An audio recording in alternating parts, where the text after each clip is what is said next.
munaasabad ballaaran oo lagu soo bandhigay qalab casri ah oo muassasada waxbarashada iftiin ay ku soo kordhisay dugsigeeda sare isla markaana wax lagu bari doono ardayda dugsiga sare ee muassasada iftiin ayaa maanta lagu qabtay magaalada Cadaado. xafladda oo ka dhacday xarunta dugsiga sare ee iftiin ayaa waxa ka soo qayb galay mas'uuliyiin ka tirsan maamulka Xaman iyo Xeeb, waxgarad, waalidiin, macallimiinta iskuulka sare ee iftiin iyo qaybaha kala duwan ee bulshada, iyadoona lagu daafuray laab ardayda iskuulka sare ee iftiin lagu tusayo siday u shaqeeyaan maadooyinka kiimikada, waxaana qalabkan ugu deeqay muassasada jaaliyadda Soomaaliyeed ee dalka Kanada. qaar ka mid ah ardayda iskuulka ayaa madasha ku soo bandhigay tijaabooyin ku saabsan siday u falgalaan maadooyinka kiimikada ee chemistry-ga, iyadoona dhammaan dadkii xafladda ka soo qayb galay ay arrintan ku tilmaameen mid deegaanka waxbarashadiisa kor u qaadaysa. xogayaha waxbarashada maamul goboleedka Xaman iyo Xeeb Maxamed Xaaji Xuseen oo halkaasi khudbad dheer ka jeediyay ayaa sheegay in muassasada iftiin deegaanadan ay ka qabatay howl muhiim ah, isagoona madaxda muassasada ku dhiirigeliyay inay sii wadaan, waxaana uu hoosta ka xariiqay inay la shaqayn doonaan muassasada iftiin. qalabkan shaybaarka ah oo tijaabada sayniska ah oo maanta sida wadajirka ah gabdhaheennii iyo wiilasheennii ay u wada samaynayeen oo muassasada iftiin ay ku guulaysatay maanta inay soo bandhigto, sidoo kale abid nama soo marin.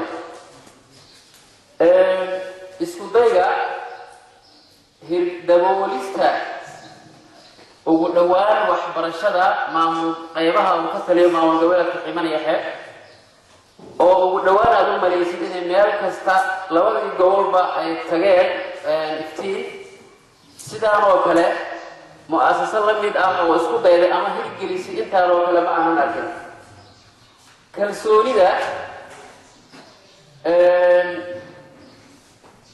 kalsooni aan u gudbino oo aan ku kalsoonaano barnaamij waxbarasho oo deegaanka ka socda Xaman iyo Xeeb oo kale. maanta sidaan ugu kalsoonaa iftiin dadaan ugu kalsoonaan karnaahina ma aynan iman, sidoo kale ayadoo aynan jirin wax dowlad ama hay-ado caalami ah oo taageeraya ama si toos ah u salcinaya.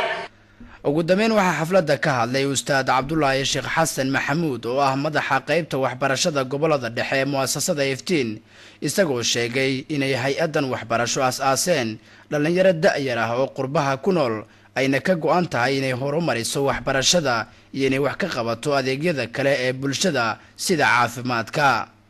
ujeedka ay isu dhiseen wuxuu ahaa inay dhaqaale yar oo kooban isku darsadaan, kadibna waddankoodii ay wax u qabtaan. muassasada waad garataa waxaa la yidhaahdaa muassasada waxbarashada iyo horumarinta.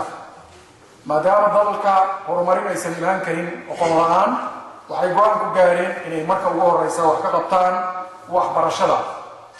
muassasada iftiin waqtigaa laga bilaabo ilaa iyo hadda waxay ku guda jirtay horumarinta waxbarashada deegaanadan.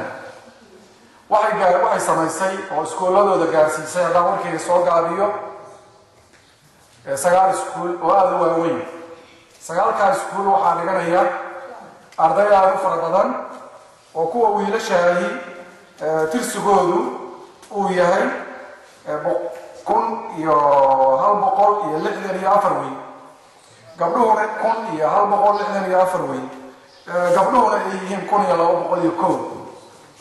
waxaa dhiganaysa 2,365 arday ayaa dhigata iskuullada iftiin oo gaaraya 9 iskuul.